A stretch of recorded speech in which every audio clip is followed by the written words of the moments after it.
chosen path begins. In this place, there are no influencers, no trending spells, only echoes, ink, fire, and the long, winding path of the soul. I speak not for crowds, but for seekers, for those who still pause over ancient pages, who know that real magic lies in silence, in ritual, in memory, and in the uneasy truths that books try to hide. Here we speak of the Goetia and the angels, of Paracelsus Agrippa and those who walked the edge of light and shadow. Not as curiosities, but as keys. If you're here, it means something still stirs in you. Something old, something forgotten. Welcome to Magister Clavus.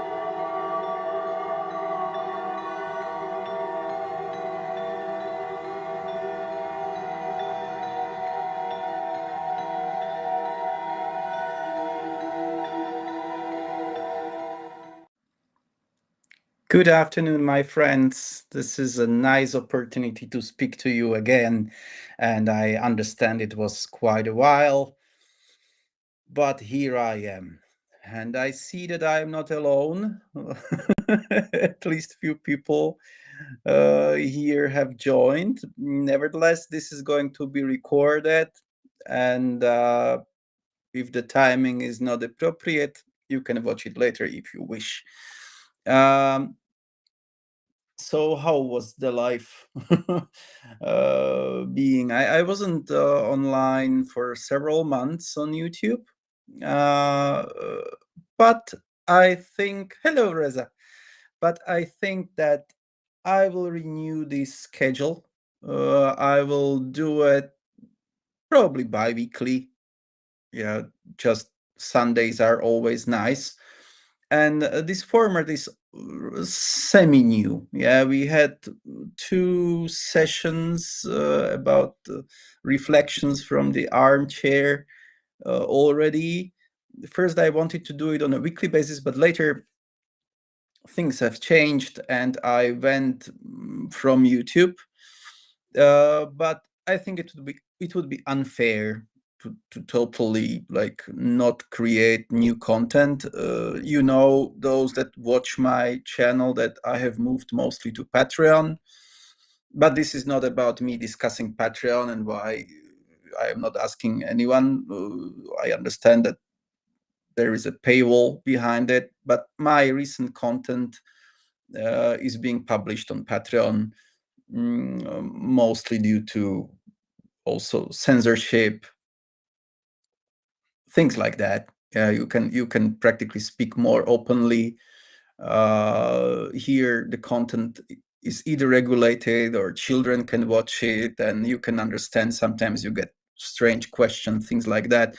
People that go to Patreon, usually it's more quiet place to discuss. But I don't want to forget about those that casually would like to visit the channel. So this is going to be regular schedule every second week. And of course, I will take the opportunity, if you would like to see other videos that I do or meet me on I also every second week on Thursday I do have live stream on Patreons from now on, and there are also some few people still like for the higher tier of Patreon. We do have also on Sundays. After this, I have another sessions. But okay, that's about Patreon. If you like, you can check it out. There is a QR code there. So what is going to be this about? I need to find my rhythm about this. I was thinking that I will be discussing mostly like general things happening in the area of magic, contemporary works, some kind of actions, activities, feasts, whatever is happening in the area of contemporary magic, I can discuss. So, but yeah, before I move to the topics of today, this is a good question, Reza. Well, this is more like general nice discussions about the books that are being recently released about magic. I would like to speak today here about lunar eclipse going in Europe. What are the things that people usually do when this type of lunar eclipse is going on? Today is really important day, especially for those that are stationed in Central Europe. We have perfect conditions for magical operations that might happen later this evening or night. And I plan to discuss books, whatever I found interesting. I have here a few books that I would like to discuss with you later on. What I do on Patreon, I go more into the deep. Or to the depth of the things. We discuss practically theory of magic, uh, basic things, how to operate as a magician, understanding astrology, zodiac, tarot, meditations, preparations, technique, discussing grimoire, so all of the stuff that is required of practically of hermetic magician, and it has certain layers. Then I have also a very close working group where we sometimes even do some kind of workings, but it's still relatively starting, but the theory and techniques are being mostly taught there.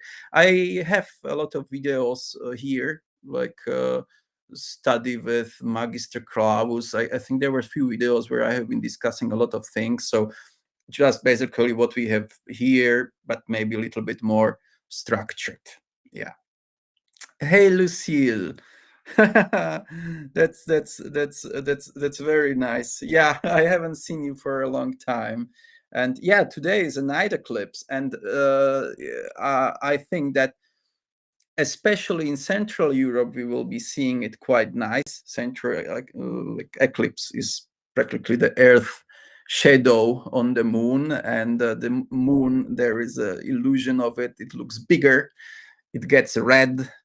It gets blood red, and this was a very specific day for magical rituals of all kind. Will be, I think, seen. You could see it also in the UK.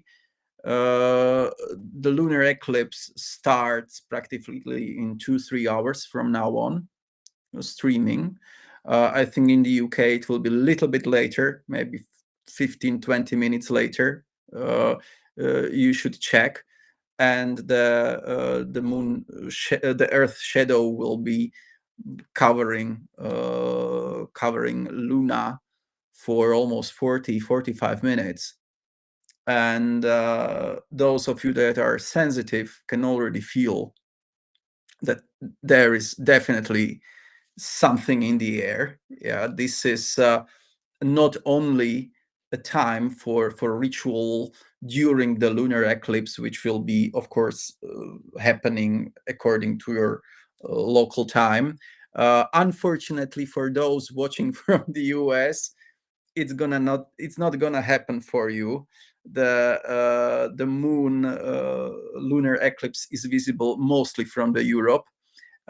Your time will come, however, in March 2026. Then you can watch it mostly in the area of the US. I'm not sure which states, but it will be definitely a magical theater. And then in Europe, we have very interesting another lunar eclipse happening in 3 years from now on the 31st of December 2028. So that's gonna be something. Yeah. So, but even today, if you are lucky to watch, practically you can, even there will be broadcasting from Europe.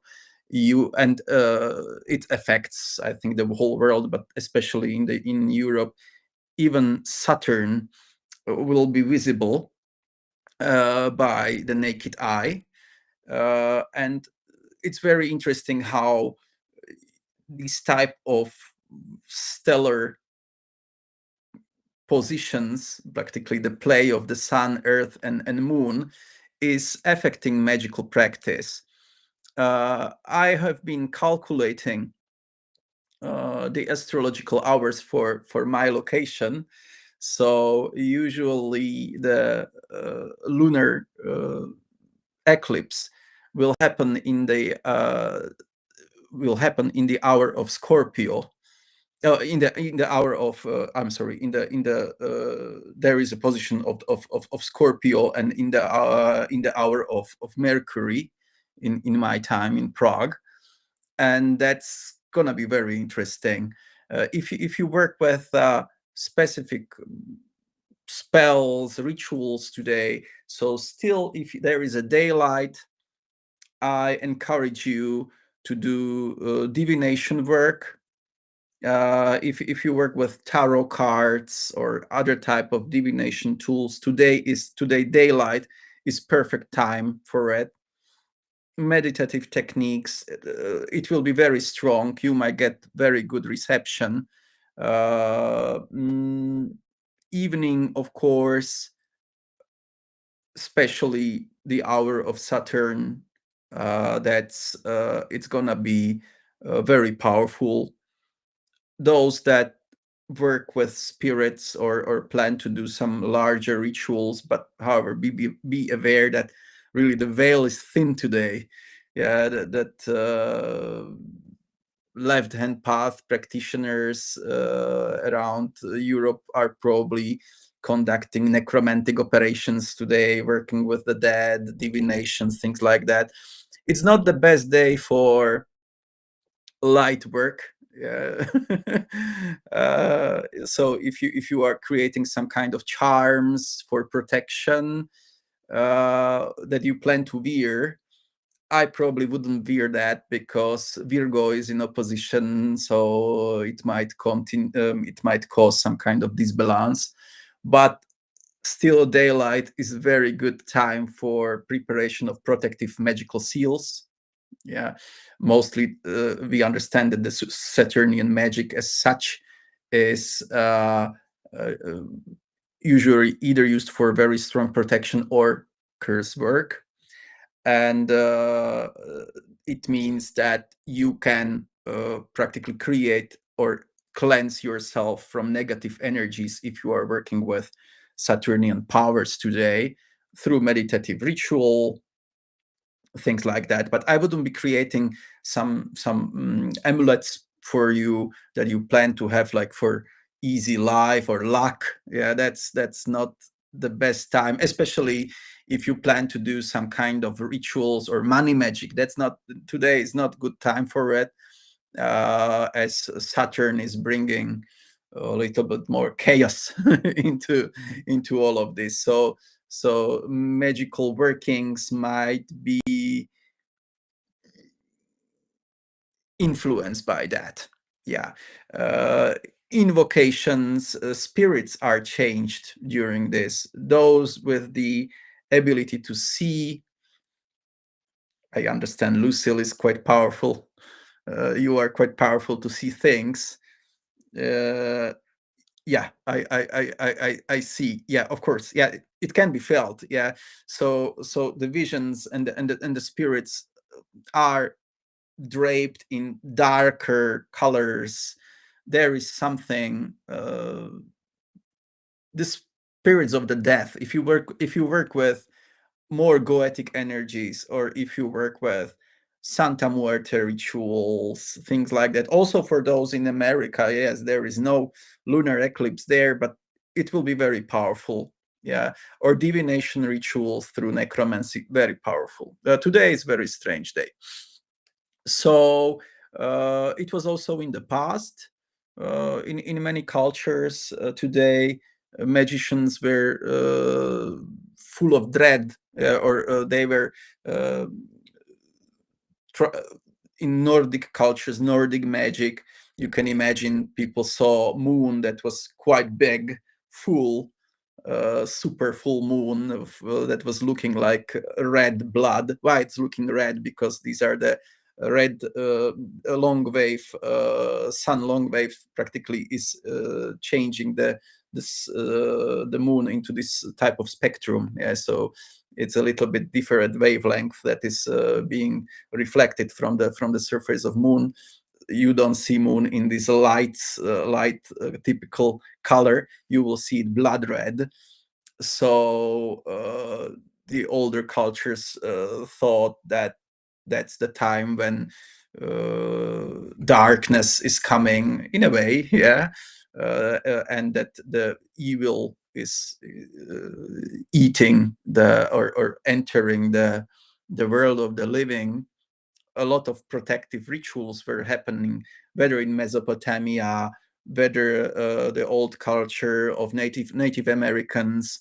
They were using a lot of protective rites during this. This happens usually once in 6 years. Now we are a little bit more. Now we are a little bit more happy that we have this, or more lucky. I don't know. I don't know whether happy, but more lucky. So use this day, even if you are not going into some major evocations, or because these things should be prepared a little bit in advance, but use it for reflection. Yeah, when if you will be able to see it from the Europe, look at the moon, meditate over it. It will really open some things to you, and you can see Saturn next to it as a small light, and that cold light might be illuminating. Yeah, so if no magic done today, try to meditate during that time. Go outside and look at it. It will be so you can see it on the eastern horizon. Yeah, amazing day. And yes, I am trying to broadcast today. Especially, I think it's a very good. It will be a long night, so this is a wait for time for my preparations and things like that. I wanted to meet with the people dear to me. So check your calendars and watch for the exact minute. Lunar eclipse happens 7:36 my time. It might happen a little bit later in the UK. I think it will be around 7 p.m., but the exact time you have to check for it. Yeah. What I'm doing in the meantime? Yeah, working a lot on Patreon things, but I'm reading a lot of books. And to be honest, there are not so many good books that I would like to recommend to you lately, as everything good was already written. I feel I'm sometimes checking the new productions of some occult publishing houses, and to be honest, I haven't seen many good. Maybe it's a summer season, or not that, nothing that would like take my attention. But so I decided maybe to return a little bit back to the books that might interest you. I have revisited Aleister Crowley, and maybe I'm not reading his grimoire, not grimoires, his books, but I am reading mostly his biography. Many of you might know it. It's not a new book, but it's quite a huge tome, but amazingly written, and it will give you a lot of background on the mindset of one of the leading authorities of the 20th century in magic, whether we agree with him or not. Definitely he was a shaping figure of contemporary magic, and there are so many biographies of Aleister Crowley, but the one I really like, and I consider one of the best, is Perdurabo. Yeah, you know that famous photo. The book is really huge, but so summer reading and especially autumn reading is great. It describes, it's practically his definitive biography, and it starts with a lot of interesting material about him, like how he was raised. Thank you. Yeah, this is a type of jewelry, and I can say it's Alex Streeter jewelry. The ring was worn by yeah was worn by Robert De Niro in his I think and I have to remember the name of the movie, but he was depicting Lucifer or Satan, and yeah, Robert De Niro was wearing this ring, and it was a movie from the 90s, and it starts to be very popular later on by mostly New York magicians, and it was a gift. Quite, I have to thank the anonymous person for gifting this to me, because the ring is beautiful and not that it's handmade. So, but those of you that would like to have something similar, they have it in different colors. It's Alex Streeter, but yeah, there is a waiting time for it. So I'm very grateful for such thing. Yes, Robert De Niro, Angel Heart. Yes, that's the Angel Heart. It's Angel Heart. Yeah, there is Angel Heart is a beautiful movie, and there is a scene where Robert De Niro is peeling the egg in restaurant, and he's saying, like, there is this famous quote, and he has like long nails, and but very nicely polished. Yeah, he's having this beautiful suit, and he's having this ring, exactly this ring, and not this one, but made on this one is made on that movie. Yeah, and he's peeling that egg and is saying to another actor there, like, do you know that ancient cultures were understanding that the soul of a man is similar to an egg, and that all of these things can be peeled off, and as you peel it off, you find out the more and more secrets of your soul, but you have to beware, because the soul is very precious, and he starts to eat that egg in front of, so it's practically saying that he's eating the souls. Yeah, so nice, beautiful, nice movie. Yeah, horror. Yeah, but so I was fascinated by this, and rings are important. Yeah, watch it, Angel Heart, perfect movie. Yeah. So, and yeah, Goetic Journey. Yeah, I can say it's fascinating. There is even this short clip of the movie. Just search Angel Heart and Robert De Niro ring, or Angel Heart ring, and you will find that clip on YouTube, and it's even mesmerizing how beautifully he acts during that moment. Yeah, yeah, exactly. Egg is very powerful.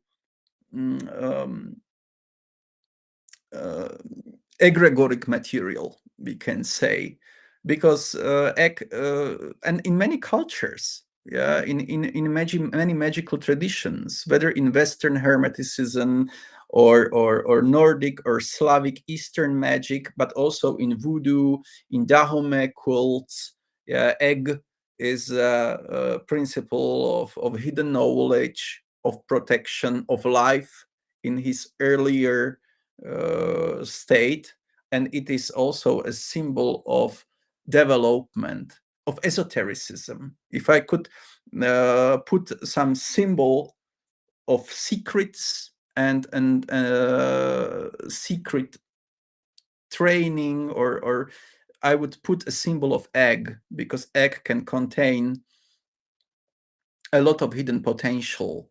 So egg can be given as a symbol of life also to many spirits.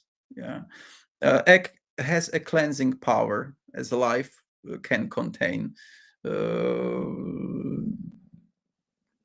cleanse life is considered as a positive force. But egg can be used also for dark magic, because you can turn it. Yeah, so egg is sometimes used as a so-called vault magic. So you use it for cursing and things like that. A lot of things you can do with eggs. Yeah. So yeah, Robert De Niro or Lucifer was right. But the book of the Perdurabo is beautiful, very big. I have learned a lot of facts about Crowley reading through it. It contained interesting details. Yeah, like he was coming from a rich family, and they were brew makers. And I was even able to find that the brewery does not exist anymore, but they were making. His father was making. His father was very religiously conservative, so maybe that was also that upbringing. Crowley never was able probably to go through it. It created a lot of trauma in him, and he did later on really. He was mocking religion a lot. I believe also because of the figure of his father, whom he considered super conservative and rigid. But there was more psychological tension, I think, also with his mother and so on. But interesting thing was, as his father was involved in this brewery business, among others, he was later doing railway business and things like that. But I was able to find this old brewery etiquettes. I don't have it here, from the 1830, from the 1850.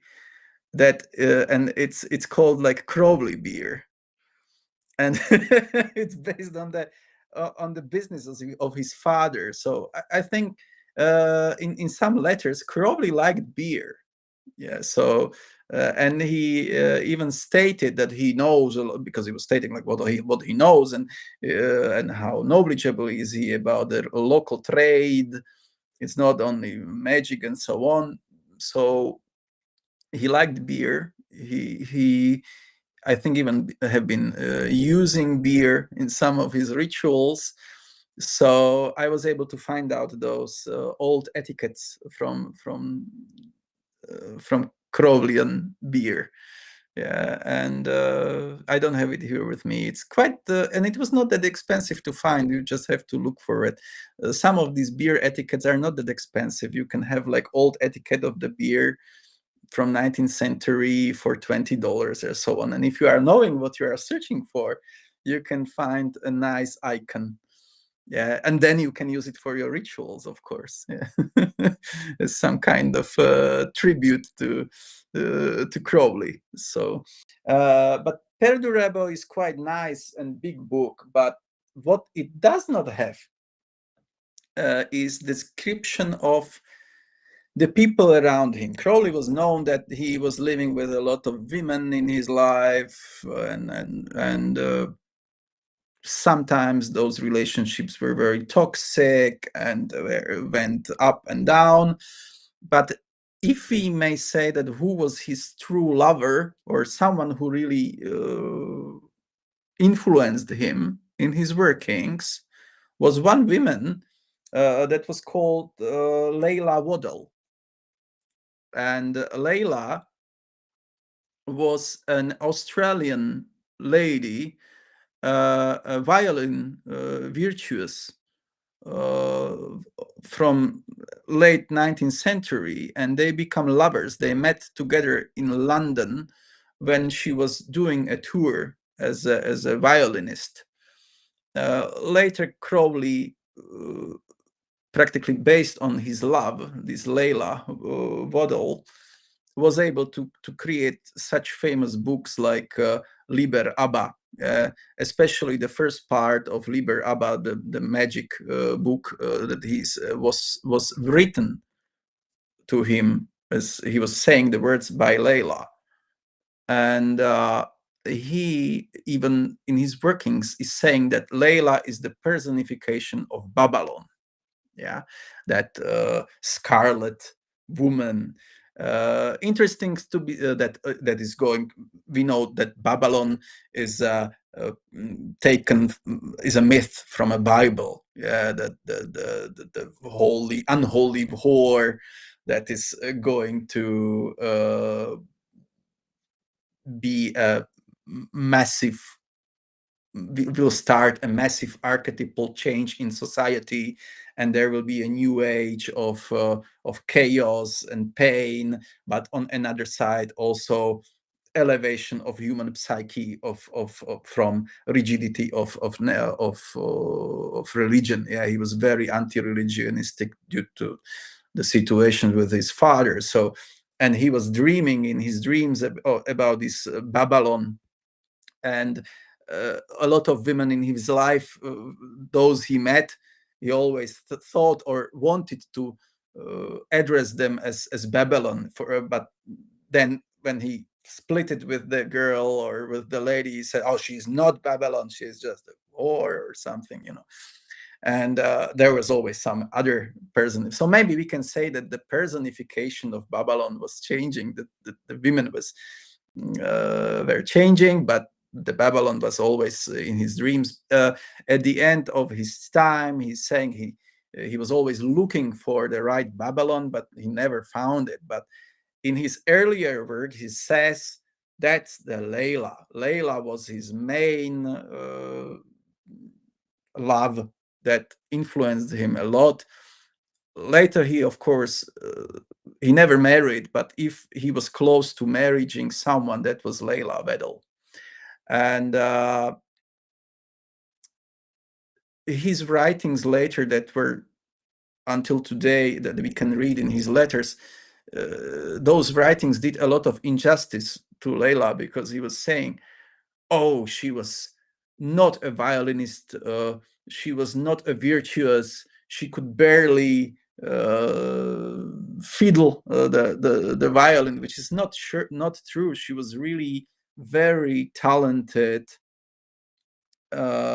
young lady.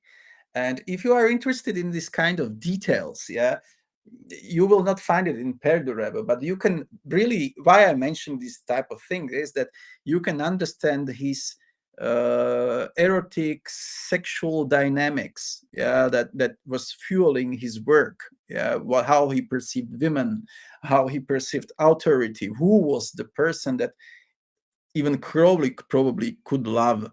And there is, in 2025, finally, a first biography of Layla Weddell. Yeah, this is a interesting, very interesting book. Never before this biography of Crowley's women was created. So this is original photo. Okay, it does not work. Of Layla Weddell. Very interesting. And it contains a lot of stories, yeah, like they lived, how he was using her as a medium in many of his works. He created a lot of poems about her. Yeah, we can see these old photos of, sorry, it's not possible to see very nice, but yeah, so I recommend this book. It's not that big, and especially for those that are interested in this. I would say that Layla was a personification of Babylon, and even like this Lilithian current, yeah, that in a woman that was not occultist first, she was a medium later on, and it all ends slightly tragically, yeah, but her everyone around Crowley ended in a way tragically. His women either did suicide or started to drink heavily or ended with drugs. There was something entropic around him. So the story is true, and I think it will be interesting for you if you want to go a little bit into the depth of one of the most prevalent magicians of recent era of the 20th century. Now all of this is changed. Yeah, we do not have such. It's even romantic. Yeah, we do not have such romanticism in this.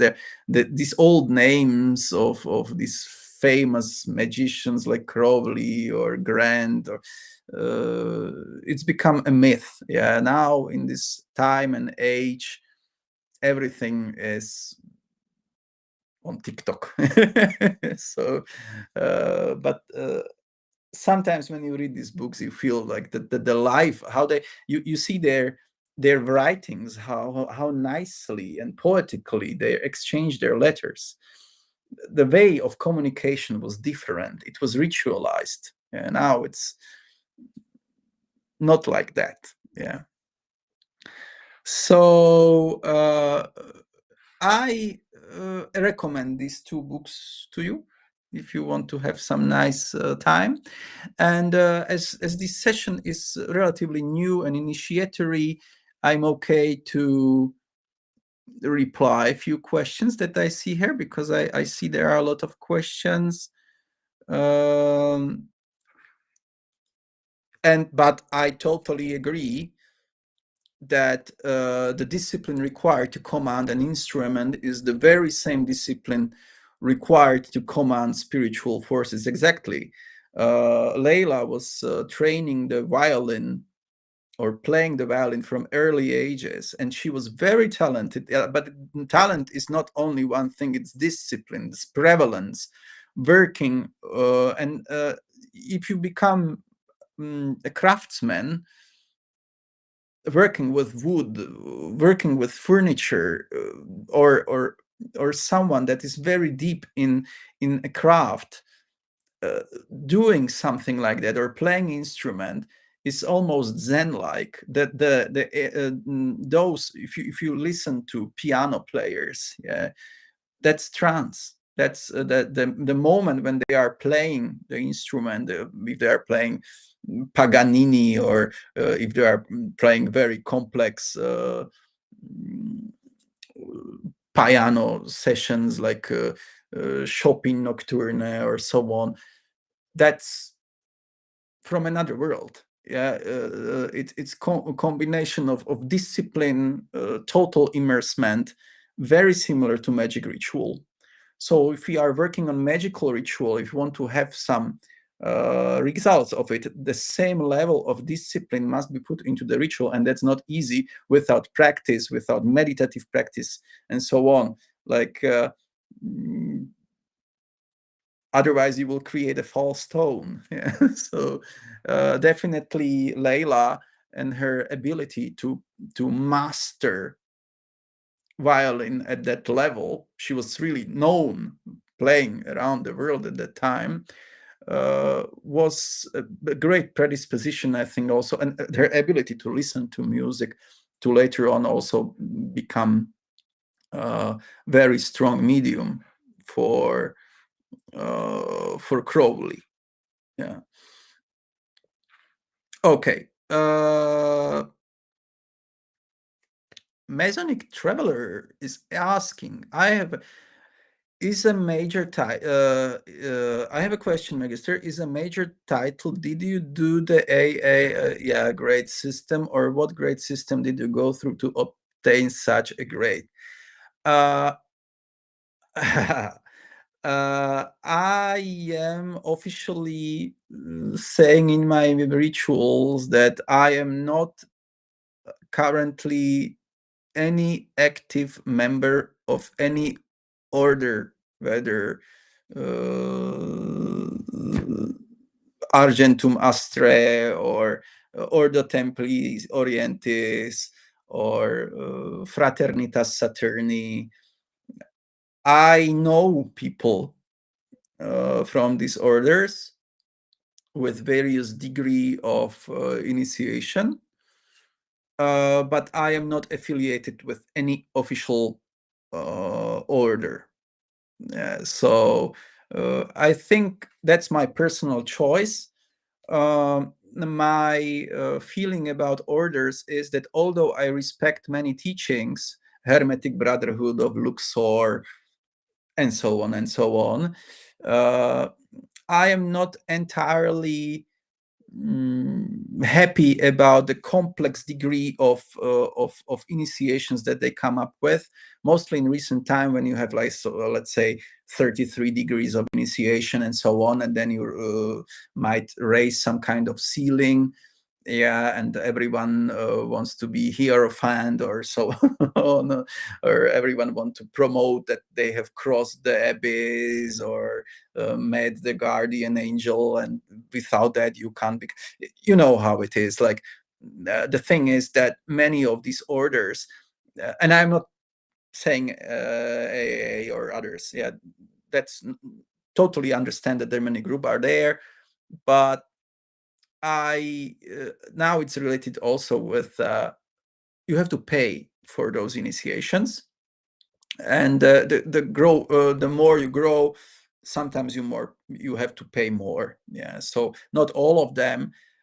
Some of these like Golden Dawn or so on, it's not bad. Yeah, I get it. Like a lot of people are part of it, might feel good about the community, but the initiation, especially in the later stages, I was part of some orders, but I am not active member and I don't affiliate with them anymore. I'm not in bad terms with anyone, but you have to go alone. Otherwise, there will be always some the time of mentorships, especially in orders, I believe is over. Yeah, the society is changing, and you might end up in echo chamber where everyone is just saying, oh, we are now very much anointed masters, and that might stop your development. But that's just my feeling. How did I achieve what I have achieved? I don't know whether it's it's a never-ending road. It's I was a little bit lucky because in Czech Republic there was a mentor that was training me for some time, and also I did this very hard Franz Barden school. But if you are now interested in modern contemporary trainings, Querea training, I will write it here. Yeah,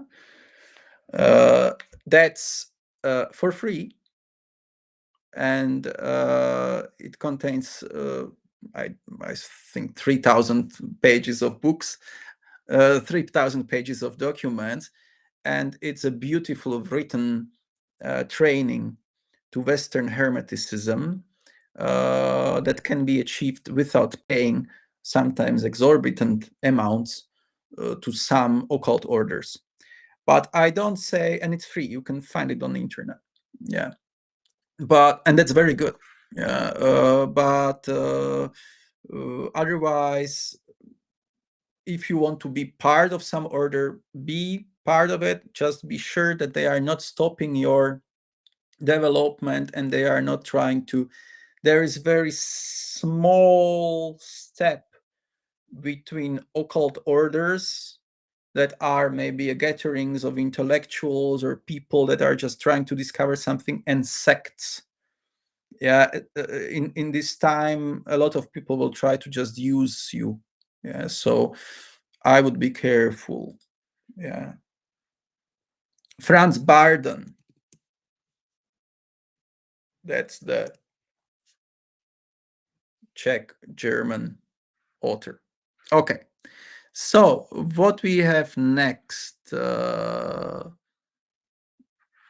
Yeah.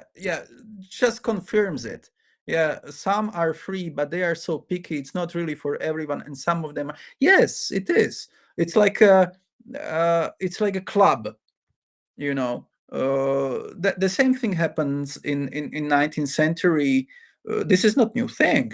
Martinist in France, yeah, or a lot of theosophic orders. Late before that, Freemasons, yeah, they were not maybe occult, but Scotch Rite and so on. That was a gathering of people. It was like a country club for gentlemen. Yeah, and even if we speak from left-hand path period, the left-hand path perspective, like there were there were some orders like that might be toxic. Yeah, and so it's an echo chamber. Yeah, you can get there and they will be asking you, okay, what's your degree of initiation? And if you tell them, oh, I am self-initiated, or I'm coming from different order, they look at you like from above, and that's bad. Yeah. So you might end up even disillusioned about that.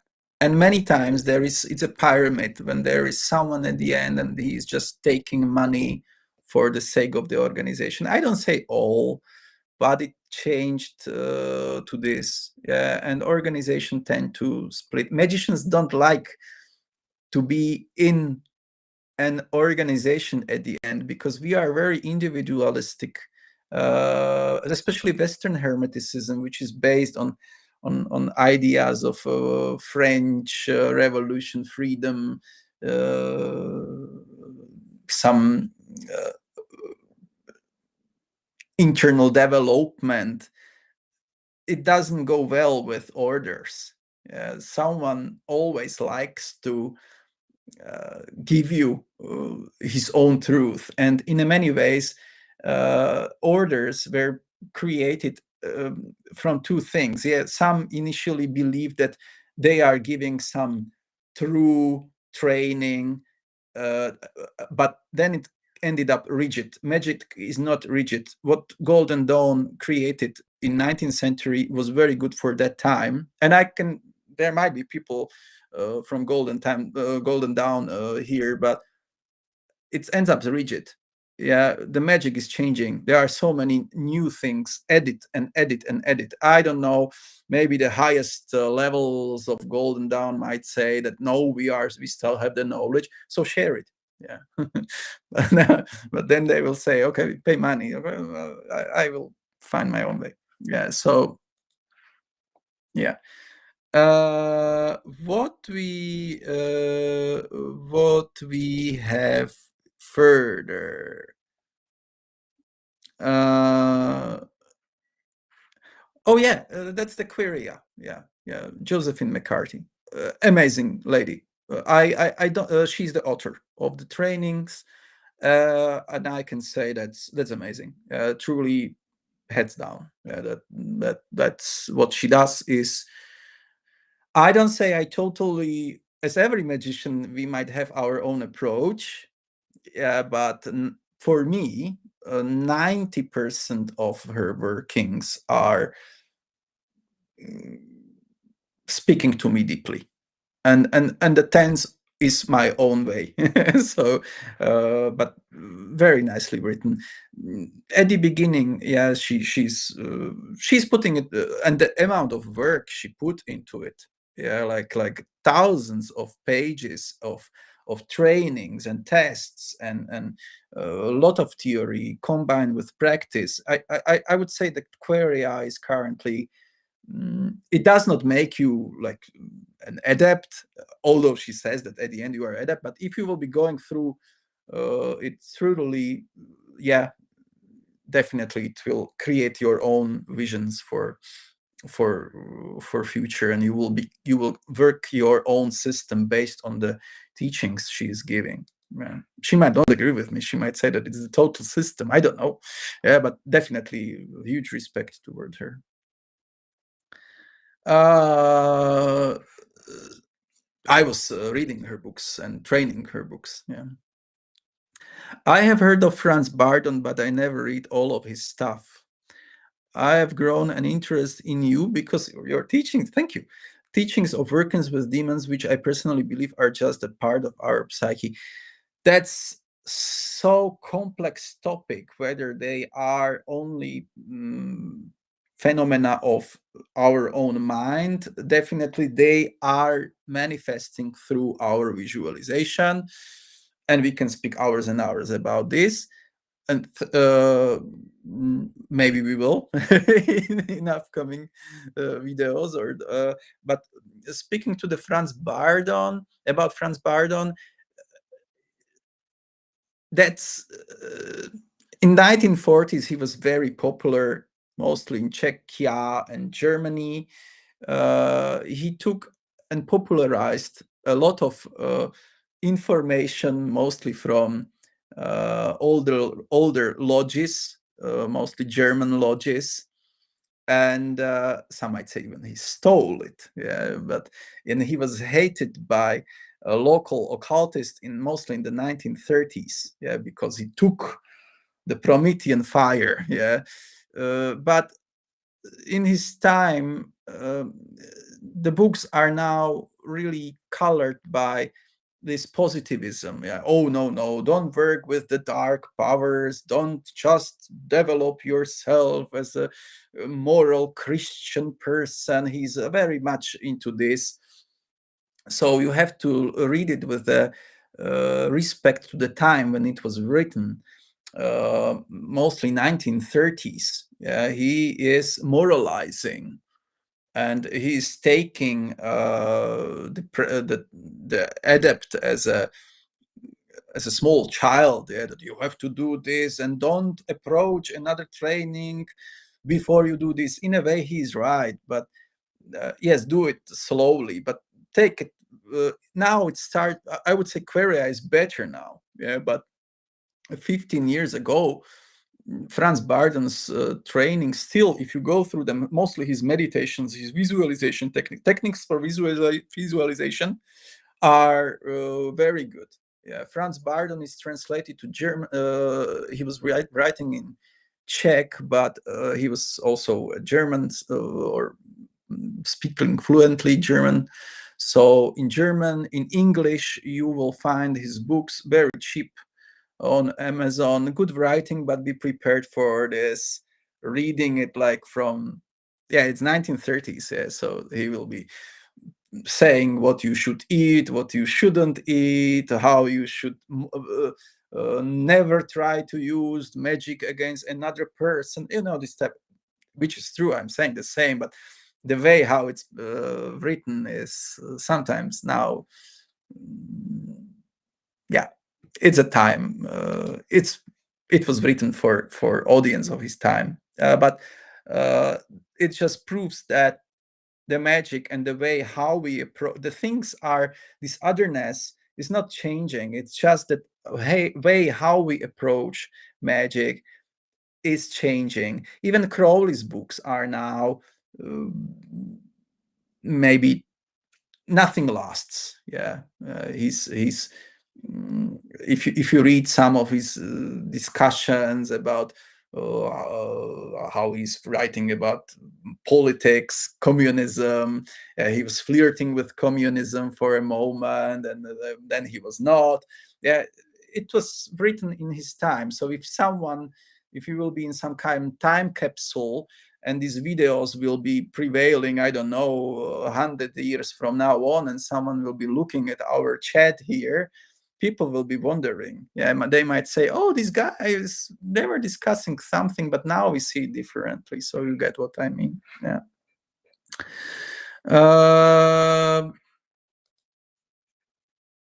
So did you just try each one of Franz Bardon's exercise once or multiple times? How long? I went through all. At that moment when I was young, this was practically the first trainings that I did intensively. I was 15 years old. Yeah, or then, so from early adolescence, and I went through all of his techniques, exercise by exercise by exercise, because of course at that time it was written in my native language, and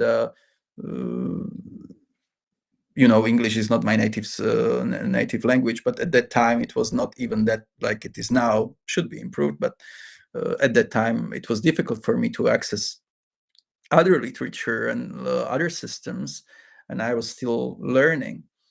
So there were not many other books. Maybe it was good. I really went through all of it. So it's not bad to go through it. Now, if you go through it, just filter that moralistic stuff, but go through the visualization, working with elements, seeing the energies, creating these astral temples, visualizations of the sigils. Go step by step. Yeah, that's it's not bad. Still, it's very powerful. It helped me a lot.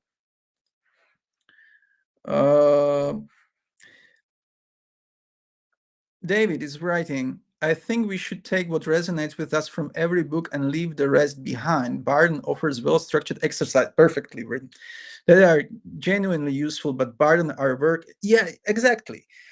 The risk here is that this ability to filter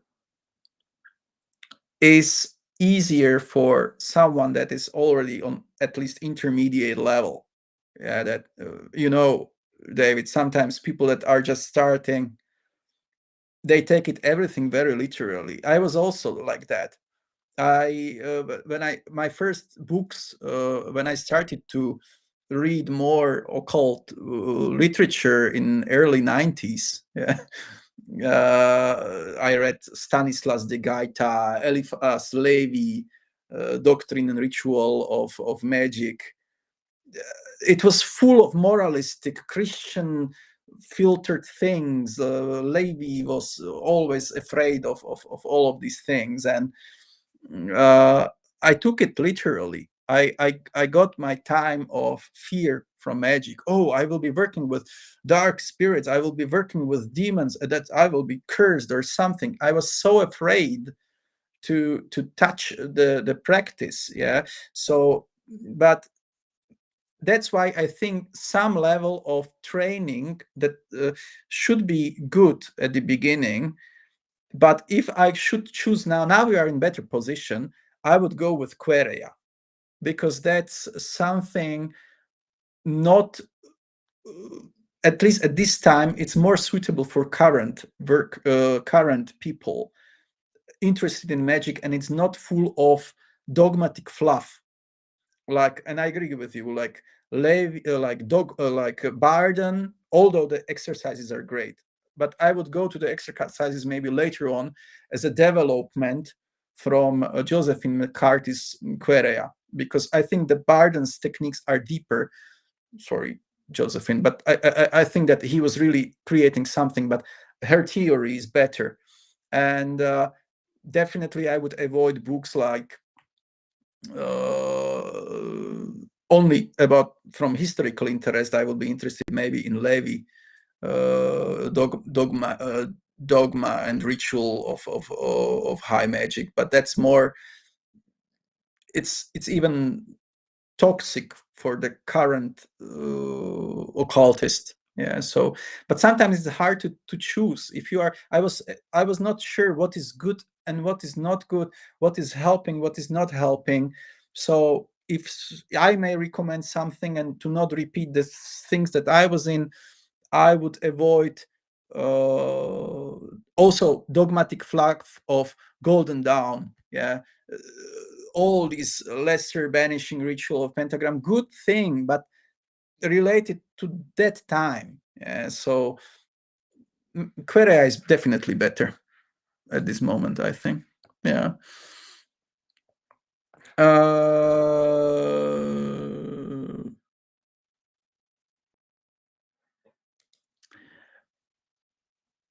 Thank you.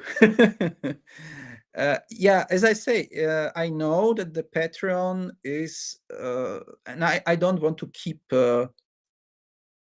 you guys out. Yeah, like that. A lot of videos are public. Yeah, but also I am developing as a practitioner, and some of the workings that I currently do, I feel it's better and safer to discuss it a little bit internally. So try it out. Yeah, maybe try to go through Patreon for 1 month. You will see whether it's worth it or not. Uh, we discussed the theory there more. Yeah, so you have great questions, and I will be here again. Yes, but maybe to speak about invocations of spirits and so on. I posted, for example, some techniques how I do it. I don't want to put it on YouTube. You know, a lot of these egregoric energies and things that you work that people are working with, it's not safe for someone that just want to do it for the thrill of the thing. And I really don't want to harm people. Just there are preparations. Yeah, so on YouTube, I mostly try to discuss the safe trainings. Yeah, the things that are, and if we are going into the depth of the goetic workings, you know, it's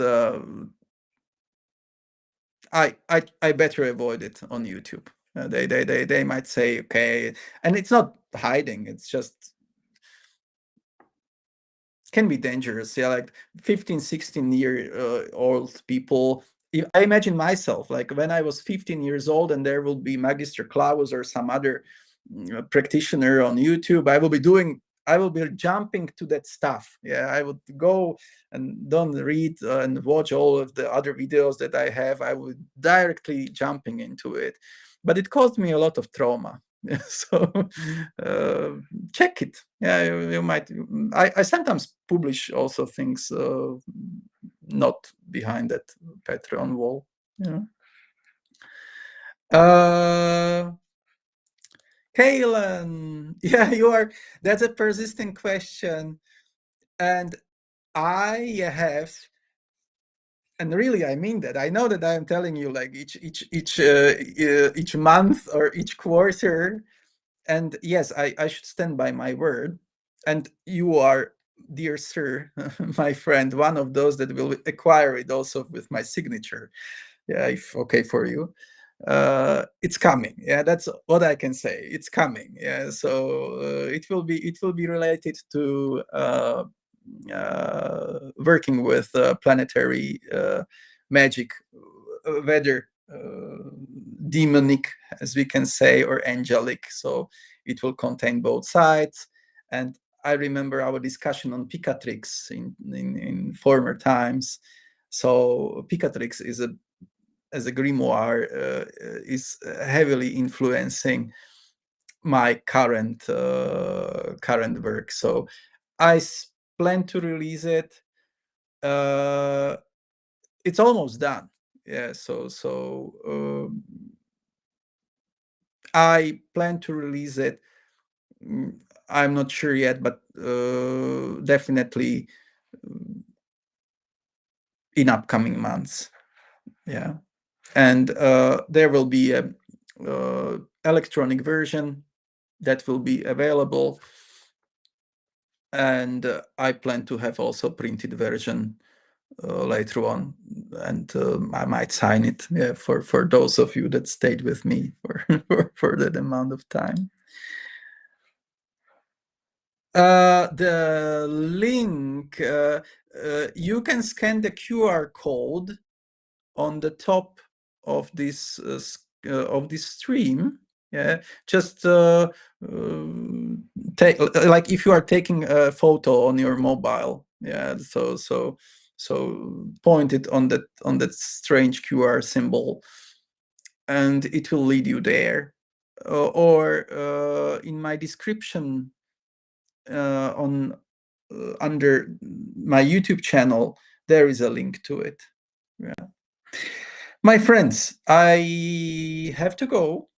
The time is rushing. We have the lunar eclipse here in 2.5 hours.